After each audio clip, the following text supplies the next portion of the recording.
I love that sound so much. Yes, cracking a cold one open with the gamers. Cheers, guys. Happy Monday. Happy Monday indeed. Normally, I drink it with a straw, but I don't have any more straws right now, so I can't be as bougie as I want to. What's going on, you guys? It's your Huggable Hipster here, and welcome back to today's episode of The Casual Nerd. We got some good news today, okay? We got a lot of good news today. Thank you guys so much for sending things down in the Discord. Listen, every time that I get a new article, I'm just always amazed, like, oh my god. It's just so cool to get your guys' articles of the news that you guys are seeing for gaming and the ones that you're actually, like, outwardly looking for, and it just, it just warms my heart. So thank you so much for all the articles that you guys send in. My Discord link, I'm going to be putting it down in the description below so you guys can send in articles, be a part of the Discord community. I finally figured out how the link can't expire. Like, I finally figured out how to make the link not expire. So that'll be good, because every single time I was using it, it was expiring. So let's dive in to the gaming news. There's a lot today. There's going to be, like, there's a fair amount. I shouldn't say a lot, but there's a fair amount. So I'm going to be, where's OBS? There you are, you little whore. So the trailer that we're actually going to be going into today, fairly short. It's 51 seconds long, and this trailer was sent in to me, and I'm really excited to look into it. It looks really adorable, I have to say. It's Orbital Bullet 360 Rogue-lite. It's the announcement trailer, and yeah, it's fairly short for an announcement trailer. Normally the announcement trailers are like a minute to a minute and a half long, but besides that, we're gonna go into it. We're going to see if we love it. I'm gonna give my fair analysis, as I always do with all the trailer reviews that I do. So yeah, let's go into it. I've never even heard about this game. I didn't know that this was going to be a thing until just recently, so yeah, let's look into it. Oh, it looks like a little mini Doom. It honestly looks like a little mini Doom.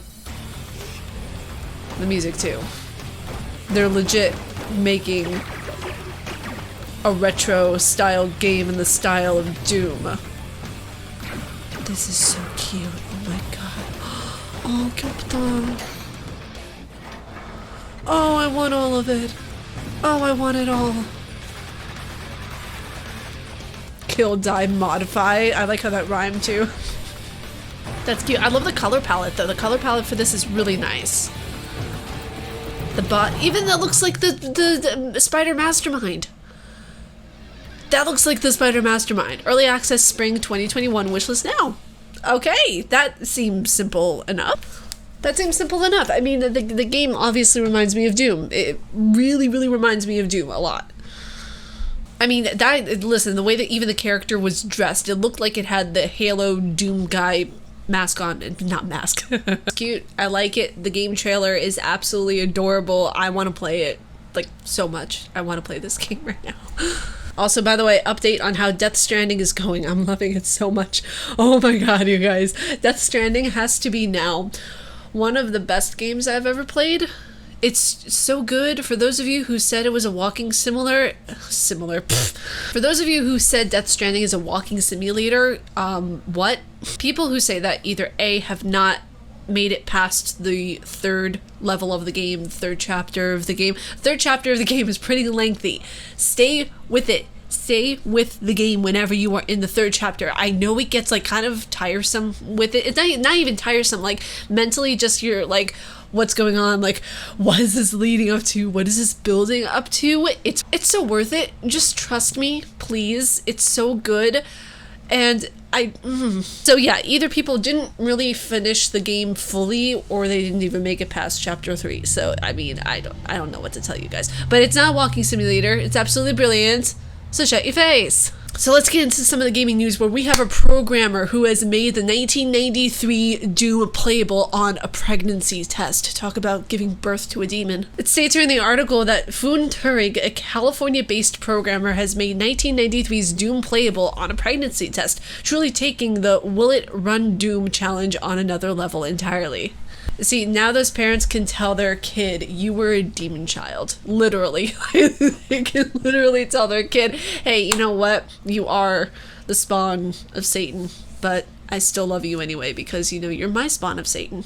It continues on by saying Foon took to Twitter to share their progress in making the videos playable on a pregnancy test, including the Rick Astley's Never Gonna Give You Up and the dance stick bug. But the clips of it running videos on Doom and the Elder Scrolls V Skyrim are what caught the eye of many in the gaming world. Which I don't know how you would begin to play that on a pregnancy test. How would you even play it?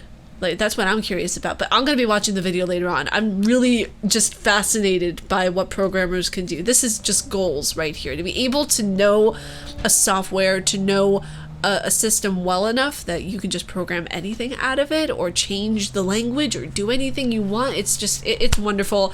I absolutely love this so much. It's so wholesome. So next up in gaming news, I'm so excited. I'm so excited about this, where Sony wants to bring more of its titles to PC. I am ready. Bloodborne, come to my PC already. I need you in my life. I need another sip of the Holy Grail right now. Okay, I'm getting worked up. I need Red Bull in my life. I need Red Bull in my life. I need more Sony games in my life. Oh, good Lord, today. I just find it interesting that, Sony made everything exclusive.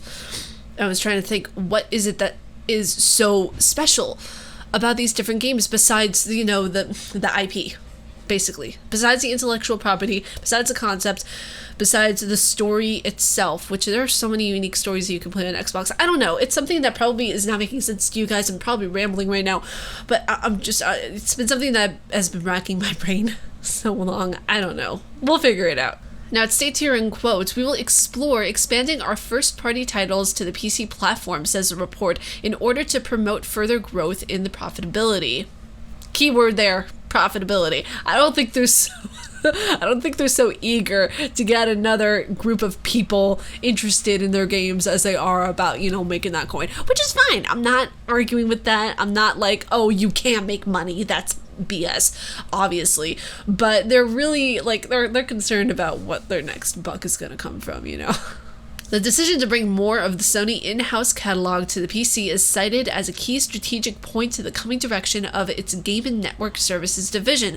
The reason for the change is partially given the report competition from online PC games and players from other industries is expected to continue to intensify. In short, Sony wants to bring games to the PC because that's where a certain segment of the game buying audience already is, and presumably because Sony thinks they'll stay there. They're not wrong though.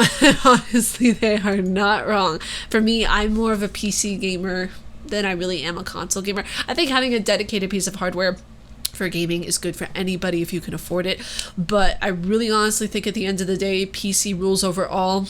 If people ask me, oh, Xbox, Sony, Team PC over here. So I know this is somewhat old news, but it's not old news because this is happening all the time. I just feel like people are too enclosed in their bubble to really notice a lot of this stuff. Be triggered. It's okay.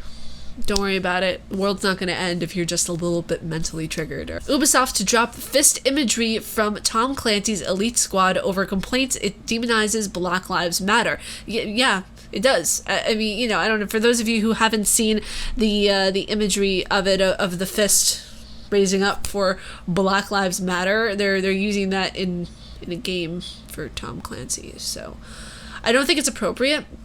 I never thought it was appropriate, even when the story first broke and someone told me about it in my DMs. I was like, this is a really bad time to do this. Like, this company really, I don't know. They apologized for it, but I don't think an apology is really going to cut it because they're marketing off of the loss, the pain, the struggle of a community that has lost so many people.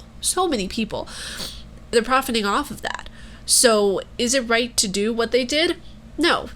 Is it a half-assed apology what they gave? Absolutely, yes. So it states here in the article that video game giant Ubisoft on Saturday, past Saturdays ago, said it would drop raised fist imagery from the Tom Clancy's Elite Squad after some in the gaming community criticized the company for associating Black Lives Matter with the game's villains and amid unrest stemming from the death of Jacob Blake in Kenosha, Wisconsin. Which this article is actually wrong. It said the death of Jacob Blake in Kenosha, Wisconsin. He's not dead.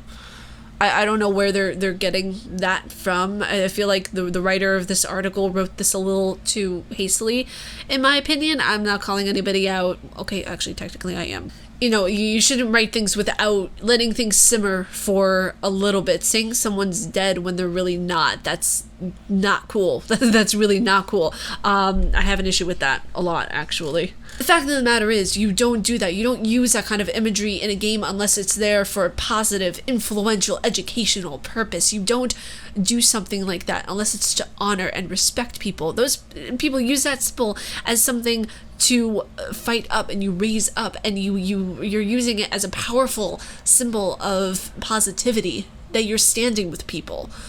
You know, you're standing with, you know, people of color. You're not demonizing a group. What Ubisoft is doing is completely just I have too many words, and not a lot of them I can say on YouTube. So are any of you guys here graphics cards nerds like I am? Because NVIDIA just came out with something that will blow your guys' mind away. So NVIDIA just came out with the RTX 3080, and it is so much better than 2080. That states here in the article that NVIDIA unveiled its latest GeForce RTX 3080 graphics card earlier this week, and now the company is giving us a closer look at the 4K gaming performance in a new gameplay video. NVIDIA demonstrates Doom Eternal running on both RTX and 3080 versus a 2080 Ti side by side. The results show that RTX 3080 beating the 2080 Ti by around 50% in FPS and averaging at around 120 FPS at 4K with max settings enabled. Capcom is set to feature Resident Evil Village at the TGS 2020 webcast. They're also going into Street Fighter V, and they're going into Dusk Golem. So there's a lot that's going to be happening at this event. You bet your sweet baby Buddha I'm going to be there. I'm so excited. I'm so excited to see this. It's going to be just, hopefully there's going to be a new trailer for Resident Evil Village. But you guys, that is it for today's Casual Nerd episode. That was a lot to cover. And I'm really, really happy about it. You guys, if you all like my face and what I do, please be sure to subscribe and hit that bell down below, because I make videos every Monday, Wednesday, and double uploads on Friday. Since I couldn't upload on this past Friday, it's why for the double uploads today. So yes, you still will be getting that double upload on Friday as well. So, but stay casually nerdy, you guys, and I will see you all in the next video. Peace.